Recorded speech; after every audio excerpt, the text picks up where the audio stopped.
Hello English 110 students, welcome to week 3. I want to thank you for your patience. I'm sorry this video is a little later than I had hoped, but I want to walk you through what you need to do this week. I am seeing some confusion regarding navigating the course, so for Module 2 I'm going to play around with the settings to walk you through the process so that you have to do things in order, because I think that will address a lot of our issues of folks heading straight to discussion posts without having listened to the week's episode or read the materials. But for this week, I want to walk you through what you need to do, and I also want to go over your first major assignment. So, for now, until I play with the settings, and let me put this in student view actually so that you're seeing what you see on your end. So, I want you to go to modules, and like I said, you've got things here that are the major things you have to turn in, but if you just click on those, you're going to miss all the build-up materials that will prepare you to do those discussion posts and that sort of thing. So, we're going to click on Module 1 Overview, Objectives, and Links to Episodes and Readings. Okay, so just to reiterate, what we're working toward in this module is started listening to our podcast, we're learning about the characteristics of effective summary, and we're demonstrating that skill through summarizing and critically responding to a podcast episode in the form of a summary response paper. And I actually should have named that, should be podcast episodes. And we will also learn how to cite electronic sources in MLA. Over the next couple of days, I'm going to post some resources for you on how to cite podcasts in MLA style. So, this is the week of August 17th.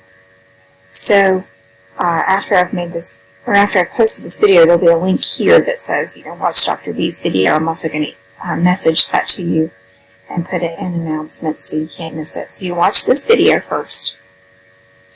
Then you're going to listen to episode 3, The Gun, okay, season 2, In the Dark, okay.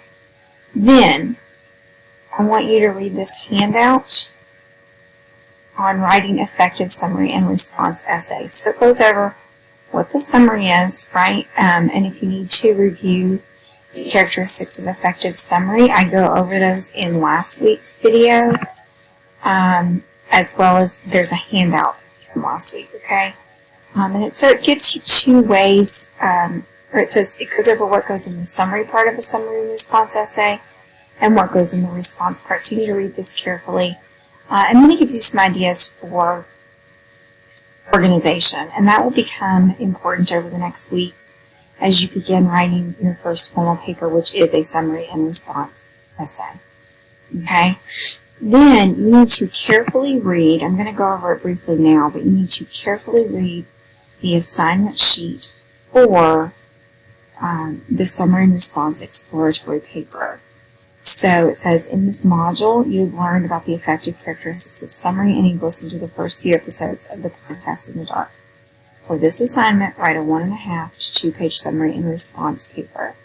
Be sure to consult the materials in Module 1 that will help you write this assignment. So if you have been skipping the sort of more English composition portions of this course so far, you need to back up and read all the materials on effective summary, or this essay is going to be a bit more difficult for you to write. Okay, so this asks you to first write an objective summary of episodes 1 through 3. Okay, by identifying the main point of each episode in the larger narrative of the podcast. So it gives you some ideas about how to narrow down details and really condense a large amount of information. Okay. And then you'll write a response. Okay, what do you think so far? Have you formed an opinion on pros, versus guilt? I didn't give you a lot of questions here. Okay, it says feel free to take the response portion in directions other than these questions. These are just to get you started. I've included the word exploratory in the assignment name to indicate that you don't need to have a specific argument for this essay. That will come in later assignments. But you should have a central focus in the response portion of your essay. You just don't need to commit to one position just yet. There's some details here on the formatting requirements and a link for citing an MLA. I'm going to do a separate screencast where I actually show you how to implement what I'm showing you here. Okay, but if you're an overachiever and you want to go ahead and generate your citation and then compare it with what I show you, you're welcome to do so. So when you click on this link, you'll scroll down to podcasts and it talks you through how to do that. But I'm going to do a separate screencast where I actually cite one of our episodes, and then you can model the rest of your citations on that. Okay? The grading, this is worth 100 points and it's 15% of your final grade. Please note that not everything is weighted equally in this class. You can see on the syllabus and I believe on the home page what the weight of every assignment is. So, if you have a discussion post that you don't do super well on, don't fret about that, because each individual discussion post is a small fraction of your grade, whereas something like this is 15%. So you want to sort of think more in terms of how you're doing in the class after you do a major paper like this. That'll give you a better indication of kind of where you are. I've attached the rubric here. You can click to see a preview, or you can open it in a new page. And here's the thing. Many students think of rubrics as something they should pay attention to only on the back end of getting their papers back. But I actually think my approach is that you get the rubric before you write the paper.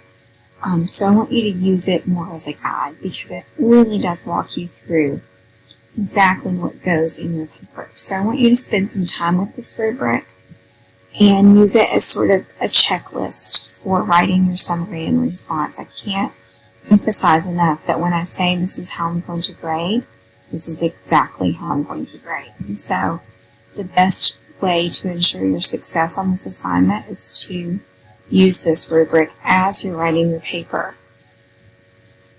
Now, down here, you'll turn it in through Turnitin. It's saying process request error. I don't know what's going on with that. I'm going to put in a Canvas ticket about that. But as you can see, this formal summary is not due until Friday the 28th, so we've got a little bit of time before you actually turn that in. But I did want to go ahead and go over it because this week's discussion post is a stepping stone to completing this larger paper. So, in discussion 3 this week, okay, so we're again week of August 17th, discussion post 3 due Friday. It says write an approximately 250 word summary of the main points of one of the episodes we've covered so far, 1 through 3. So, while the actual paper that I just went over that's not due until the 28th will have you summarize the first 3. This is a chance for you to summarize just one of them, okay? Keep the characteristics of effective summary you've learned about so far in mind. Make your summary objective, as in leave your opinion out of it. You'll get to respond in the summary and response exploratory paper, but for now, I just want you to practice the skill of summary. This exercise will give you a chance to practice for the paper and get some feedback from me. You may even use parts from this discussion post in your paper, so if you get really good feedback from me, you may be able to include some content from this in your actual paper. And I've included here for your reference to remind you that all discussion posts are graded out of 20 points with up to 10 points available for answering each part of the discussion prompt, and another 10 points for demonstrating that you've read/watched, etc. the assigned material. Okay, so that's what's going on this week. Like I said, I'm going to put up another screencast probably later in the week because you won't really need it until you're finishing your paper that's due on the 28th. But I'm going to put up a screencast of me showing you how to cite your podcasts in your formal paper, you won't need to do a citation for this discussion post. Okay? Please do let me know if you have questions. Again, if you're not in section D13, these courses are identical other than the folks in them, which is an important distinction, but not in terms of these videos. So don't panic if you're seeing D13 and you're in D14 or 16. Okay? I will be online during my office hours. I do have some training that's going on this week that may occupy my attention during part of my office hours. But if you shoot me a message in Canvas chat or university email or in Canvas Messenger, I will get back to you ASAP.